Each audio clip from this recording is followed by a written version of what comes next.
ગઈકાલે ગોકળપુરા ગામે બનેલી ઘટનામાં શહેરા પોલીસ દ્વારા હત્યાનો ગુનો નોંધવામાં આવ્યો હતો અને હત્યાનો ગુનો નોંધી બે આરોપી છે તેની ધરપકડ કરી લેવામાં આવી છે. પરંતુ અહીંના જે સ્થાનિકો હતા તેઓ દ્વારા જે હત્યાનો બનાવ બન્યો હતો જેનો મૃતદેહ સ્વીકારવા માટેનો જે ઇનકાર કરવામાં આવ્યો હતો અને પોલીસ દ્વારા સમજાવટનો પ્રયાસ કરવામાં આવ્યો હતો. પરંતુ જે સ્થાનિકો છે તેઓ દ્વારા પોલીસની સમજાવટ અને અનાદર કરવામાં આવતો અને ત્યારબાદ પોલીસની સમજાવટ દરમિયાન જ પથ્થરમારો કરવામાં. આપ દ્રશ્યોમાં જોઈ શકો છો, અહીંયા ડીવાયએસપી સહિતનો પોલીસ કાફલો ખડકાઈ ગયો છે. આપને માર્ગના પણ હું દ્રશ્યો બતાવવા માંગીશ. આ પથ્થરો જોઈ શકો છો. આ પથ્થરમારો જે સ્થાનિકો દ્વારા કરવામાં આવ્યો હતો અને પોલીસ દ્વારા કાબુ મેળવવા માટે, ટોળાને વિખરવા માટે ટીયર ગેસના છેલ છોડવામાં આવ્યા હતા. દરમિયાન જ જે બે પોલીસકર્મીઓ છે તેઓનો ઈજા પહોંચી છે. સાથે સાથે જ એક પોલીસકર્મીની ખાનગી વાહન હતું તેનો પણ કાચ તોડી નાખવામાં આવ્યો છે. હાલ જે અહીંયાની પરિસ્થિતિ છે તે પોલીસે થાળે પાડી દીધી છે. પરંતુ જે મામલો હતો તે બિચકતા પોલીસને આખરે ટોળાને વિખરવા માટે બળ પ્રયોગ કરવો પડ્યો હતો. ગતરોજ શહેરા તાલુકાના ગોકળપુરા ગામે સાંજના સુમારે ગાયો ચરાવવા બાબતે જે બનાવ બની અને મારપીટમાં દિનેશ બારિયાનું મૃત્યુ થયેલ એ ઘટનાને લઈને પરિસ્થિતિ આજ રોજ થોડુંક કાબુ બહાર જતા 144 ધારા લગાવવામાં આવેલ છે.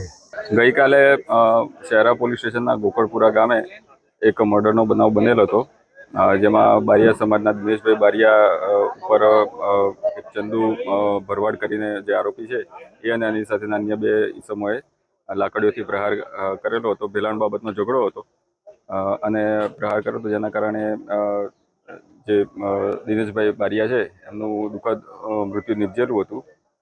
પોલીસે તાત્કાલિક એક્શન લઈ આરોપીઓ પકડવાની કામગીરી કરેલી છે. આજે દિનેશભાઈની જે અંતિમ યાત્રા હતી એ દરમિયાન બારિયા સમાજના અમુક જે લોકો હતા એ લોકોનો એવો આગ્રહ હતો કે બોડીને ભરવાડ સમાજના લોકોના ઘરે લઈ જઈએ અને ત્યાં એમની અંતિમ સંસ્કાર એમના ઘરમાં કરીએ. પોલીસે આ સમગ્ર જે સરઘસ હતું એને અટકાવવાનો પ્રયત્ન કરીને એમને સમજાવટ કરવાનો પ્રયત્ન કરેલો, પરંતુ લોકો સમજેલા ન હતા. એમાંથી અમુક જે લોકો તો એમણે પથ્થરમારો કરવાનો પ્રયત્ન કરેલો અને પથ્થરમારો પોલીસ ઉપર કરેલો, જેમાં બે પોલીસવાળાને સામાન્ય ઈજાઓ પણ થયેલી.